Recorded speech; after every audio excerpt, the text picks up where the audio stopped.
From a compound in lavender flowers that matched prescription anxiety medication in clinical trials, to a garden thistle whose extract is literally the emergency antidote for the deadliest mushroom on the planet, the 10 plants you're about to see have been healing human beings for thousands of years. But here's what's wild. You can start every single one of them from seed on your kitchen windowsill this March. And the science backing these plants isn't ancient folklore dressed up in modern packaging. We're talking randomized controlled trials published in journals like JAMA and the European Medicines Agency. These are 10 plants for divine healing to put in the ground this month. Your body will thank you. Before we get into the list, here's why March specifically matters.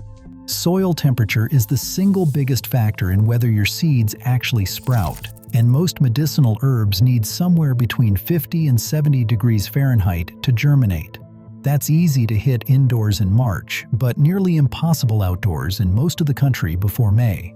If you're in zones 3 or 4, your last frost hits late May. That means March falls exactly 8 to 10 weeks before transplant time, which is the textbook window for starting seeds indoors. Zones 5 and 6 can begin hardening off seedlings by early April. Zones 7 and 8, your last frost is right about now, so you can start direct sowing outdoors. And zones 9 through 11, you're already in full planting mode before summer heat shuts down cool season germination. All you need is a bag of seed starting mix, some small pots, and a sunny south-facing window. A basic grow light running 12 to 14 hours helps, but it's not required. Now let's get into the plants. Number 10. Lavender. You probably know lavender as a relaxing scent for your pillow or a bath bomb ingredient. But the real story is way more impressive than that. Lavender's primary compounds, linalool and linaloyl acetate, are absorbed through the skin so fast that researchers can detect them in your bloodstream within 19 minutes of topical application. They cross into your brain through the limbic system when you inhale them. And here's where it gets interesting. A standardized lavender oil capsule called Siloxan, dosed at 80 milligrams per day, was tested head-to-head against lorazepam in clinical trials for generalized anxiety disorder. The result? Lavender matched the prescription drug's effects on anxiety without causing sedation or dependence. The European Medicines Agency now formally approves oral lavender oil for stress and anxiety relief. Linalool works as an NMDA receptor antagonist and serotonin transporter inhibitor, which explains why it helps with both anxiety and depression. The ancient Egyptians used lavender oil in their mummification process. The word lavender comes from the Latin word lavare, meaning to wash. Ancient Romans added it to baths, believing it purified the body and mind. During the Black Death in medieval Europe, glove makers who scented leather with lavender oil reportedly avoided the plague. To plant lavender in March, start seeds indoors 10 to 12 weeks before your last frost. Press the seeds gently onto the surface of moist seed starting mix without burying them because they need light to germinate. Give them a 2-week cold stratification in the refrigerator first and expect to wait 14 to 21 days for sprouts. When you transplant outside, make sure the soil is sandy, alkaline, and extremely well drained. Wet roots will kill lavender faster than anything. Zones 5 through 9. And here's a bonus that caught me off guard during research. Laboratory studies have shown lavender oil is effective against both MRSA and vancomycin-resistant enterococci, known as VRE. Those are two of the most feared antibiotic-resistant superbugs in modern hospitals. A flower you can grow in your backyard, showing activity against bacteria that resist our strongest antibiotics. That's the kind of thing that makes you look at your herb garden a little differently.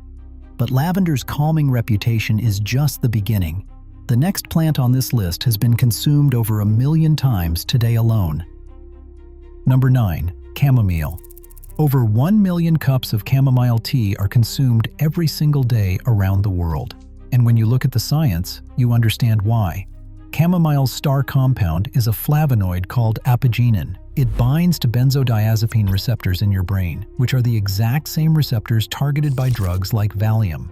But here's the key difference. Apigenin has what scientists call a separation index 3.3 times wider than benzodiazepines, meaning the gap between the calming dose and the dose that knocks you out is far more forgiving.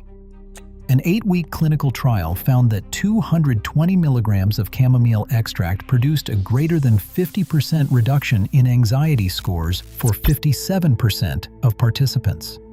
Chamomile might be the oldest continuously used medicinal plant in recorded history. It appears in the Ebers Papyrus from around 1550 BCE, which is one of the oldest surviving medical documents from ancient Egypt. The Egyptians dedicated chamomile to their sun god Ra because of its golden flowers. Hippocrates prescribed it. Anglo-Saxons named it one of their 9 sacred herbs in the 10th century. And here's a fun bonus. When you steam distill chamomile essential oil, it turns an electric, vivid blue. That color comes from a compound called chamazoline that actually forms during the distillation process. The same pigment became foundational in organic chemistry and the cosmetics industry. For March planting, surface sow the tiny seeds indoors. They need light to germinate and will sprout in 7 to 14 days at 65 to 70 degrees. Transplant to full sun or light shade after your last frost. German chamomile is the easiest variety, and once established, it self-seeds so enthusiastically you'll never need to replant. Zones 3 through 9. Now, chamomile is impressive, but the next plant has a secret that connects it to something completely unexpected. Number 8. Echinacea. Echinacea is famous as a cold remedy, and there's decent evidence for that. Meta-analyses suggest it may reduce the risk of catching a cold by up to 58% and shorten cold duration by a day or so. But that's not the wild part. Echinacea's primary active compounds, called alkaloids, bind to CB1 and CB2 cannabinoid receptors. These are the same receptors that cannabis targets and the same receptors your body's own endocannabinoid anandamide activates. This structural mimicry explains both the immune-modulating effects and why echinacea also reduces anxiety in clinical trials without producing any psychoactive high.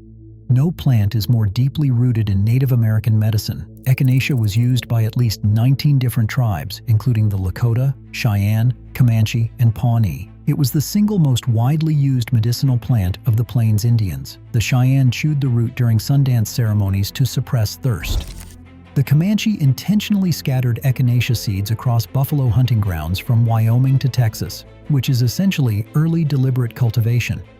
Lewis and Clark shipped echinacea roots back to President Jefferson in 1805 as one of their most important botanical discoveries. Echinacea has absolutely no history in biblical, Egyptian, Chinese, or Ayurvedic traditions. It is exclusively a North American plant. Every other herb on this list was used across multiple civilizations. Echinacea belongs to this continent alone. Here's a quality test you can do at home. Chew a piece of high-quality echinacea root. If it creates a strong tingling or numbing sensation on your tongue, that means the alkaloid content is high and you've got the good stuff. Start seeds indoors in March, but give them 4 to 6 weeks of cold stratification first to improve germination. Press seeds lightly onto the soil surface because they need light. Expect sprouts in 10 to 15 days. Echinacea is extremely drought-tolerant once established, grows in nearly any soil including clay and rocky ground, and blooms gorgeous purple cone flowers in year 2. Zones 3 through 9. But if echinacea is the immune champion, the next plant is the undisputed skin healer. Number 7. Calendula. Calendula might be the single most versatile wound healing plant you can grow. Its primary compounds, called ferridiol esters, suppress the inflammatory enzyme COX-2 and reduce multiple inflammatory markers when applied topically. In a clinical trial of 57 patients with venous leg ulcers, 72% of those treated with calendula achieved complete wound healing compared to just 32% in the control group. A separate study of diabetic foot ulcers showed 78% complete wound closure with daily calendula application. The Romans named it from Calendae, the first day of each month, because they observed it blooming at every calends. They used it as a food coloring and called it poor man's saffron for its golden pigment. Christians renamed it Mary's Gold, and legend says the white veins on its leaves appeared where drops of the Virgin Mary's milk fell while she nursed the infant Jesus during the flight to Egypt. Civil War surgeons used calendula on battlefields as an antiseptic wound dressing, and a 16th century European potion containing calendula claimed to let the drinker see fairies, which is probably the most ambitious health claim on this entire list. This is one of the easiest medicinal herbs to grow, period. Direct sow outdoors in zones 7 and above right now in March because calendula handles frost down to 25 degrees Fahrenheit. In colder zones, start indoors 6 to 8 weeks before last frost. Cover the seeds because, unlike most herbs, light actually inhibits calendula germination. Germinates in 7 to 14 days. Self-seeds so aggressively you'll have it forever. Zones 2 through 11 as an annual. The first 4 plants are garden staples. But this next group?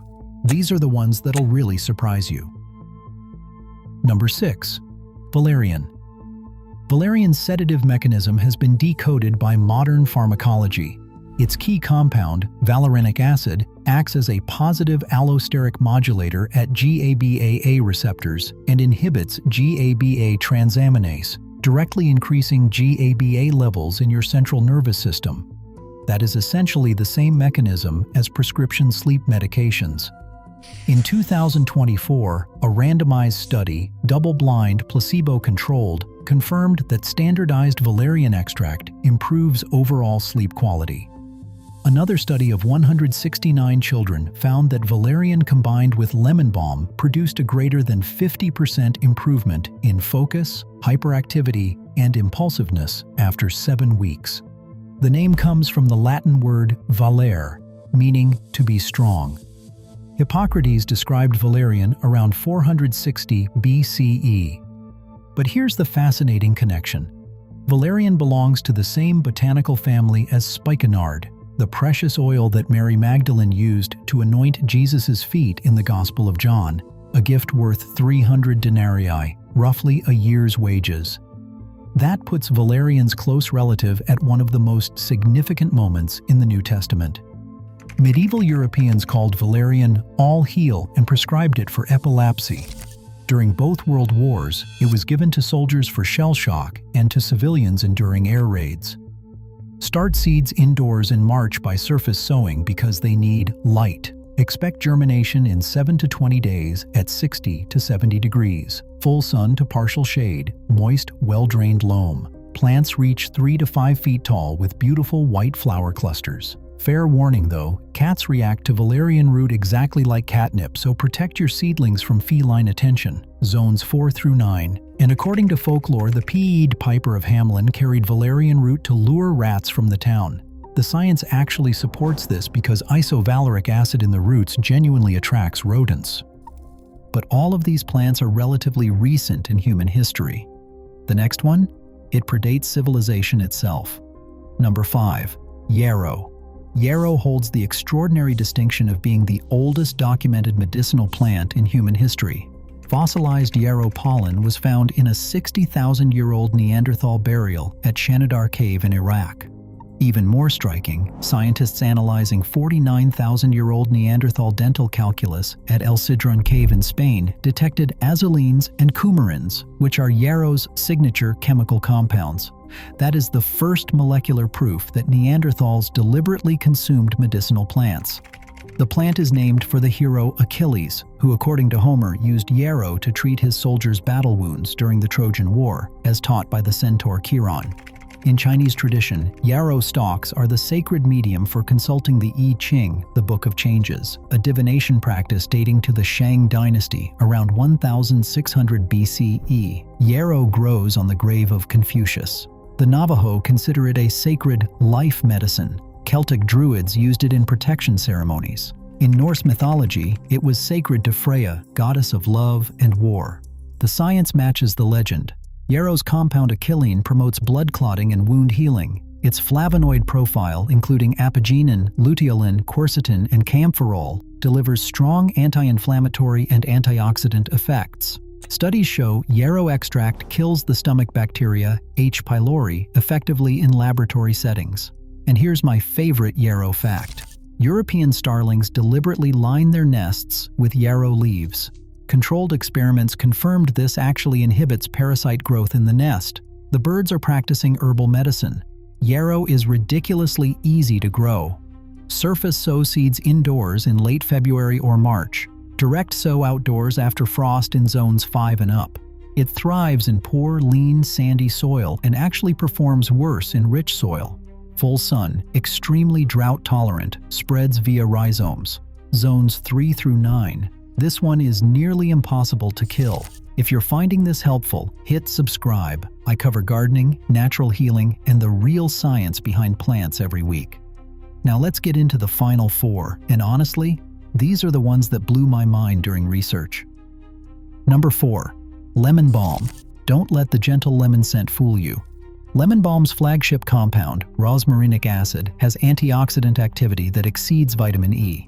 It inhibits acetylcholinesterase, which boosts acetylcholine for memory. It inhibits GABA transaminase, increasing calming GABA levels, and it crosses the blood-brain barrier to reduce amyloid beta accumulation in Alzheimer's models.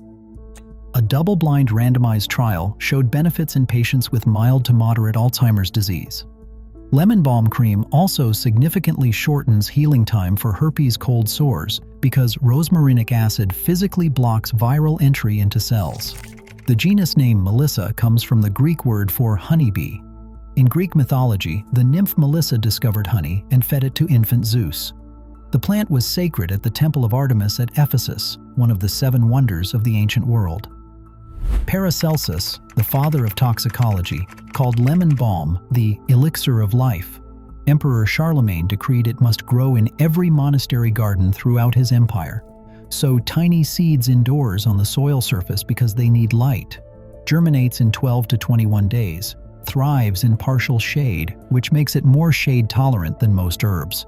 But fair warning, lemon balm spreads aggressively through rhizomes and self-seeding, so containers are smart.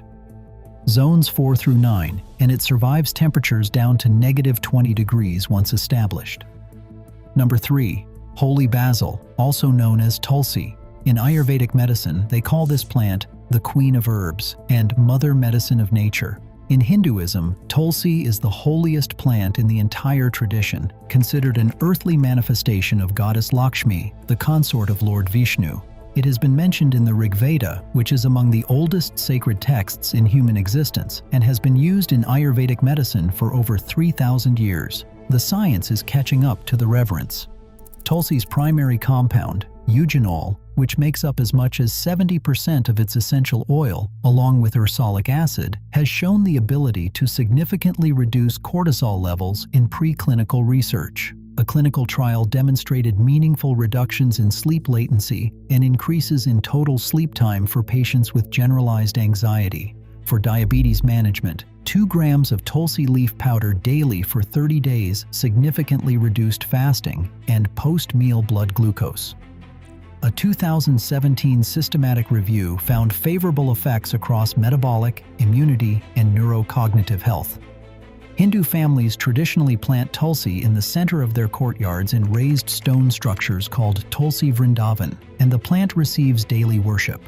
Brahma is said to reside in its branches, all Hindu pilgrimage sites in its roots, and the Vedas in its upper leaves. The annual ceremony called Tulsi Vivaah is a formal wedding between the plant and Lord Vishnu, marking the start of the Indian wedding season. In a 19th century British Indian census, some families in Bengal actually recorded their religion not as Hindu or Muslim, but as Tulasi worshippers. That's how deeply this plant is woven into spiritual life. Start seeds indoors 6 to 12 weeks before last frost, so March is perfect timing. Seeds need warmth above 70 degrees and light to germinate, taking 6 to 12 days. Full sun, rich, well-drained soil. Transplant outdoors 2 weeks after last frost. This is an excellent container plant because you'll need to bring it inside before temperatures drop below 50 degrees. Zones 10 and 11 as a perennial, everywhere else as an annual. Number 2. Milk thistle. This might be the single most surprising plant on the entire list. Milk thistle contains a flavolignin complex called silymarin, first isolated by German scientists at the University of Munich in 1968. Its most active component, psilocybin, protects liver cells through free radical scavenging, membrane stabilization, and modulation of enzymes tied to cellular damage and fibrosis. A systematic review of 29 randomized controlled trials involving over 3,800 patients found that psilocybin supplements improved liver enzyme levels, particularly in patients with non-alcoholic fatty liver disease. A 48-week trial of psilocybin showed significant improvement in both disease activity scores and fibrosis versus placebo. But here is the fact that absolutely floored me. Intravenous psilocybin from milk thistle is the emergency antidote for death cap mushroom poisoning, which is responsible for roughly 90% of mushroom fatalities worldwide. A doctor named Todd Mitchell developed what's called the Santa Cruz Protocol, using psilocybin to block amatoxin uptake by liver cells. In one case series, every single patient who received psilocybin within 96 hours and still had intact kidney function survived. Every single one. Christian legend gives this plant its distinctive name. The white veins on the leaves were said to be caused by drops of the Virgin Mary's milk while she nursed Jesus, hiding among thistles during the flight to Egypt. That's where Mary Thistle, Our Lady's Thistle, and Holy Thistle all come from. Genesis 3:18 contains the earliest biblical reference to thistles. Direct sow in early spring after last frost in zones 6 and above, or start indoors for earlier establishment. Seeds need light, so surface sow or plant only a 1/4 inch deep. Germinates in 10 to 20 days. Tolerates any soil, even poor and rocky. Full sun. But this is critically important. Milk thistle is highly invasive. A single plant can produce over 6,000 seeds that remain viable for up to 9 years. Harvest all flower heads before seeds drop. And check your local regulations because it's actually illegal to grow in some states, including Washington and Oregon. And number 1. The plant that earned something no other herbal remedy in history has received: ashwagandha. Ashwaganda's primary compounds, called withanolides, have accumulated enough clinical evidence that the World Federation of Societies of Biological Psychiatry now provisionally recommends specific daily doses for generalized anxiety disorder. That makes ashwagandha the only adaptogenic herb to receive recognition from a major international psychiatric body. A landmark trial demonstrated a 27 to 30% reduction in cortisol compared to placebo. A 2024 randomized controlled trial of 80 subjects showed significant improvements in strength, endurance, and VO2 max with 300 milligrams twice daily over 8 weeks. Systematic reviews of 5 clinical studies confirmed consistent sleep quality improvements. Ashwagandha is the #1 ranked herb in Ayurveda's entire medicinal hierarchy. It's referenced in the Vedas and documented in the Karaka Samhita, compiled around 300 BCE. The name translates to smell of the horse in Sanskrit, referring to both the root's earthy aroma and the traditional belief that it imparts horse-like strength and vitality. The Latin species name, somnifera, means dream carrier. It has been used continuously for over 3,000 years and appears in more than 200 formulations across Ayurveda, Siddha, and Unani medicine systems. In some Indian communities, the roots and leaves are offered to Lord Shiva as sacred offerings.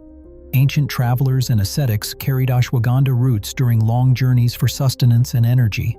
Start seeds indoors 6 to 8 weeks before last frost. Ashwagandha needs warm soil above 70 degrees, so a heat mat helps. Barely cover seeds because they need light. Germinates in 10 to 14 days. Sandy, slightly alkaline soil with excellent drainage. Full sun. Very drought-tolerant once established. The roots reach peak medicinal potency in the autumn of the 2nd year. Zones 8 through 12 as a perennial, zones 4 through 8 as an annual. And here's one more wild fact. Despite being a celebrated healer, ashwagandha is a member of the nightshade family, right alongside tomatoes, peppers, and deadly nightshade itself. Its red berries can even be used as a vegetarian substitute for rennet in cheesemaking, which is an ancient use that predates modern dairy production.